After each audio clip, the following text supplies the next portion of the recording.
If you're anything like me, Flash games were without a doubt a huge part of your childhood, but the glory days are over. Adobe has already stopped supporting its Flash player, and time is slowly ticking until Google disables Flash on Chrome. By the end of the year, it will be very hard to play Flash games anymore. It seems 2020 needs to take yet another victim before its close. Not only that, but the sites that we frequented as kids, many of them are full of nothing but shovelware crap. But the relics of our past still fight to stay alive. Just look at the Henry Stickman Collection, which released recently to near universal praise. It's great to see a humble Flash game get its shot at redemption. But as time ticks on to a new day, let's look back and say goodbye to the Flash games that made our childhoods so memorable. Alright, let's rewind it back to 2007. This was the year that my family got its first computer. Well, technically it was our second, but we had this absolute dinosaur from the 90s that stopped working when I was like 5, so I don't count that. But I call this my real first computer because it was the first time that I was introduced to one of humanity's greatest achievements. An invention that would change my life forever. The Internet. The early 2000s were a time where the internet was becoming more and more accessible to the average person, which brought the rise of early internet culture. Early memes arose from the void, like the original Try Not to Laugh challenge, Rage Comics, It's Over 9,000, and I'm a fire in my ladle! And I loved every second of it. But one day in kindergarten, I was introduced to something that would blow my mind even further. Flash games. Back in kindergarten, we were allowed to go on one site, and that site was Cool Math Games. Now, Cool Math was the premier destination for games during school computer labs. Up until high school, in homeroom and downtime in class, I played Papa's Pizzeria, Run 2, Civ Balls, Balloons Tower Defense, or my personal favorite, Duck Life. These games were phenomenal. However, in my freshman year, I found some unblocked sites that let me play other games like the original Doom and Binding of Isaac. These games were a really fun distraction and an escape from the tedium of the school day, and I am so sorry for all the kids that will have to grow up without them. But anyways, back in 2007, my only console was the GameCube, and most of the games that were purchased for the system were sports games that my brothers wanted. Being a 6-year-old, I had no source of income to buy games that I wanted to play, so my main source of games was my browser. The first site that I frequented was Miniclip. Miniclip had games like Skywire, Commando 2, and 8-Ball Pool. For a while, I thought this and Cool Math were the only places to find games like this. But then my mind was blown even further. I learned that all that I had to do was type in free online games, and I'd get taken to several sites, each with more games than the last. Armor Games, Newgrounds, FreeOnlineGames.com, Addicting Games, even websites for Nickelodeon, Cartoon Network, and Lego. I had access to a vast library of games that were not only free to play, but fun. I found myself spending hours at a time jumping from game to game, genre to genre. Each game was a passion project.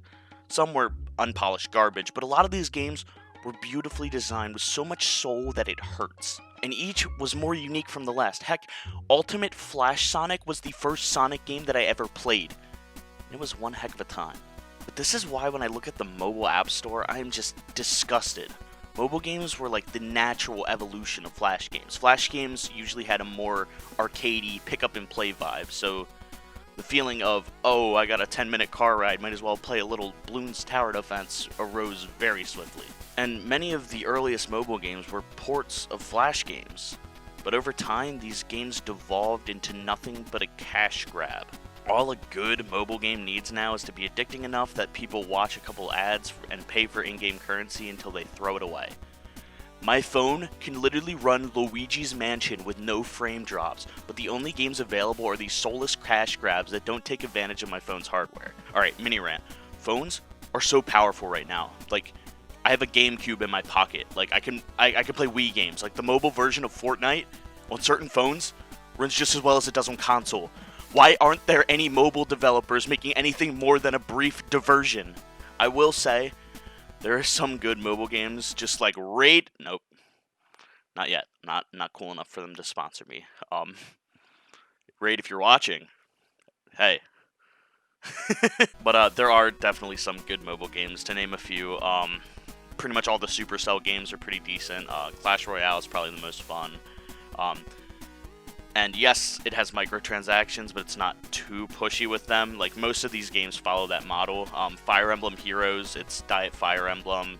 And honestly, not too bad. Again, not too pushy with the microtransactions. Pokemon Go speaks for itself. I also found this game called Soul Knight. It's a dungeon crawling roguelike in the vein of Enter the Gungeon. Honestly, this is one of the few good mobile games out there. And finally, COD Mobile. It's a solid COD experience, and I would mention Fortnite again, but they're off getting banned, so I'm not sure I can count that. But there's also different console ports like Minecraft and Terraria, and those are good enough. But none of these games have the magic of Flash games. These games have massive studios of people working on them. They have the right to be good.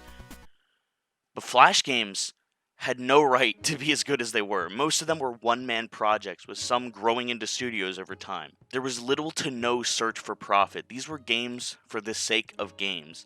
These were bits of the creator's soul put on the line for all of us to enjoy. Some were bad, some were good, and some were great. Many of the greatest of the great became their own series that would receive sequels on consoles. Just look at The Binding of Isaac, Fancy Pants Adventure, Bloon Tower Defense, Henry Stickman Collection, Super Motherload, Super Meat Boy, just to name a few. These games were all great examples of what a Flash game should be. Profit was a secondary objective. The primary objective was making something fun. And that's how games should be. To this day, if you play a Flash game, you will get one ad before the game and some ads around the game, but that's it. With mobile games, you get an ad per minute. It's like they want you to speedrun getting tired of it. After you die in one of those games, you get an ad, or you can use 30 wacky crystal gembuck diamonds to keep on going. And even after you say no to doing that, they give you an ad anyway, so what's the point? But the worst I've seen is this company, Plagendary, which offers a subscription service per game. It's $5 a week. And it's you don't get anything. You get some minor cosmetics or a few gameplay advantages, which you are supposed to earn in any other game. I'm sorry, microtransactions just really piss me off, and that's just plain scummy. Good thing most console developers aren't doing anything like that, am I right? Although mobile, the spiritual successor to Flash games, is mostly garbage, the soul of Flash games still lives on. The same passionate people that slaved away to make a fun game are the indie devs of today. They don't care about the money, they care about the product. Some of the most fun games I've ever played are no more than $30. Half of the standard AAA game. Usually with free DLC updates. People literally beg these devs to let them pay for DLC, and they rarely do it. Just look at Hollow Knight, Stardew Valley, Undertale, Terraria, Fall Guys, Death Road to Canada, Shovel Knight, and Minecraft. You heard of Minecraft? Literally the best-selling, and in my opinion, best in general game of all time. These are all indie games. These are all passion projects, and they're cheaper than the AAAs. If you gave me $60 right now, I could buy Anthem. Or I could buy 3 to 4 indie games that will offer a million times more content and replayability. The only AAAs I even buy anymore are from Nintendo, Activision, and Duracell. Just kidding, I only buy AAs. You think I buy AAAs? But let's be real though, Activision, I like COD, alright? Sue me. And most of the Switch's library is just pure gold. I said most of. With that being said though, I want to take some time to, just celebrate the games that we will miss. And the ones that can live on. Firstly, I became very fond of the escaping the whatever area genre popularized by the Henry Stickman series and the Riddle School series. Aside from Henry Stickman, these games were usually point-and-click adventures, with some being set in a room, others being a huge expansive area that unlocks further and further as you progress. Riddle School in particular had a very strange overarching story that honestly gets pretty sad at points. I hope that this series gets the Henry Stickman treatment, being released in a bundle, but honestly I doubt that will happen. I'd love to see it though. I'd love to see it. Another great series of note was the Swords and Sandals Gladiator series. I was particularly fond of Swords and Sandals 2. I think it was just the best in the series. It's the later games did weird genre changes, and I just wasn't feeling it, but still good games regardless. Swords and Sandals 2 particularly, it was a very fun turn-based RPG that has you playing as a gladiator who earns money by fighting in tournaments, and it is one of my favorite Flash games ever. It has a port on mobile, but it just feels off for whatever reason. Just listen to this song. It says Gladiator a bunch of times. Do you feel that? Because I feel that. Next up is Frontier, a game where you're pretty much a merchant, just trying to make more and more money through transporting goods. However, you have to manage your crew and make sure you get to the next town in one piece. It's pretty much if economics was an RPG. It sounds dumb on paper, but honestly it's really fun.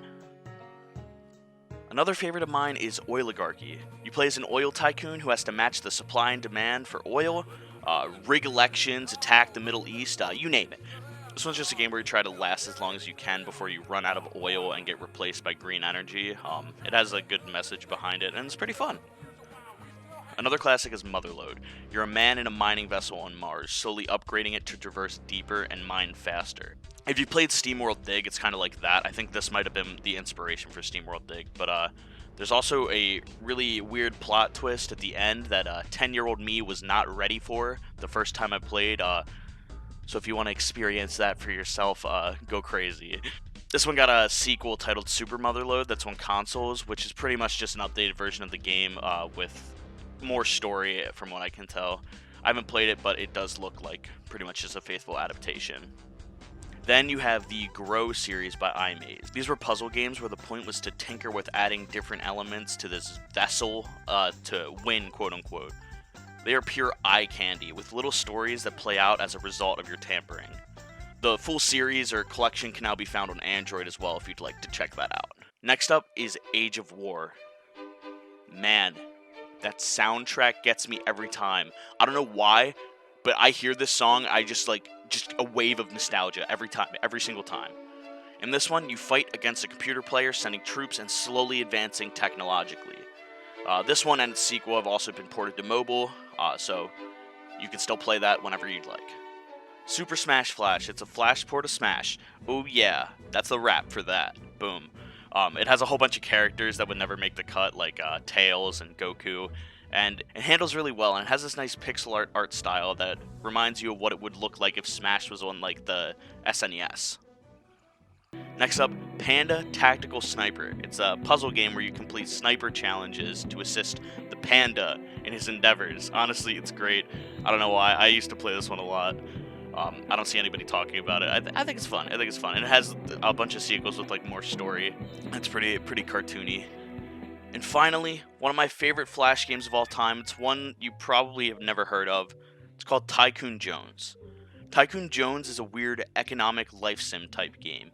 You can have up to 4 players, so my brothers and I would always take turns, with the goal being to buy every property in the game.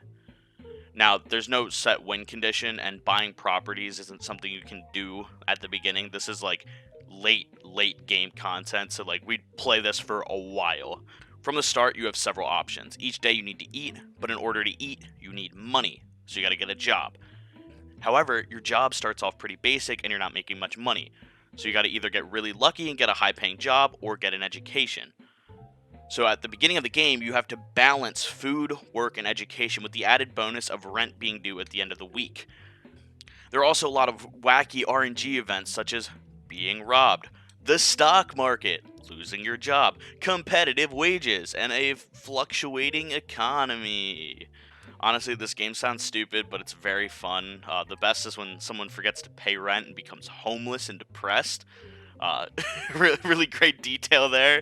But each job has different strategic advantages along with different pay rates. If you work at the bank, you can store all your money so you don't get robbed. If you work at the diner, you probably won't forget to eat unless you do. In which case you're just stupid. If you work at the school, you can get extra classes in. There's so much strategy involved with just a little bit of chance. I love it. But these are the games that shaped my childhood. And I am just so disappointed to see that they're being closed off. That era of the internet has finally concluded. But their spirit still lives on in the indie scene. We may never see that crudely drawn art style and the clunky charm of these early Flash games, but they will not be forgotten. I encourage every Flash game dev to release your old games with or without polish on today's consoles. I'm fairly certain that everyone will be more than willing to pay for your hard work and your legacy to gaming. So if you haven't played any of the games listed above, I urge you to check them out while you have the chance. The countless hours and even days that I spent on these games are treasures that I will cherish for the rest of my life. These games paved the way for the now thriving indie scene and proved that anyone with the passion and the dedication for a project can create something spectacular. These games standardized internet culture. Just look at the Henry Stickman games. They are loaded with different memes and references, while being one of the funniest and most enjoyable games that I've ever played. And once I fully beat the collection, I'll probably do a video on it, just because it has been such a blast and just such a great change of pace from the games that I've been playing recently. So stay tuned for that. But anyway, I'm going to end it there. I've been Jonny RaZeR. I stream on Twitch at twitch.tv/Jonny_RaZeR, so you can check me out there if you'd like. But I am taking a little bit of a hiatus, so if you don't see me streaming on there, that's why. I want to focus on school, and I also want to focus on making these videos that are much more scripted and much more thought out and highly edited. I really want to be able to create good monuments to the history of gaming that other people can enjoy. But with that being said, I would still like to stream in the future, and I will gladly play any of the Flash games that I discussed today. And if there's a Flash game that I forgot or that I didn't talk about, just drop a comment, and I could maybe make a follow-up video on just other games that people really enjoy. And there are some games that I'm very aware of that I left out on purpose just because everyone talks about them, like Happy Wheels, The Impossible Quiz. Like, those are just games that everybody knows. So I didn't really see much value in trying to tell everybody to go back for them because they're already nostalgic for them. I just wanted to introduce new games that you won't really be able to see anymore. But with that being said, I hope you all enjoyed, and I hope I'll see you in the next one.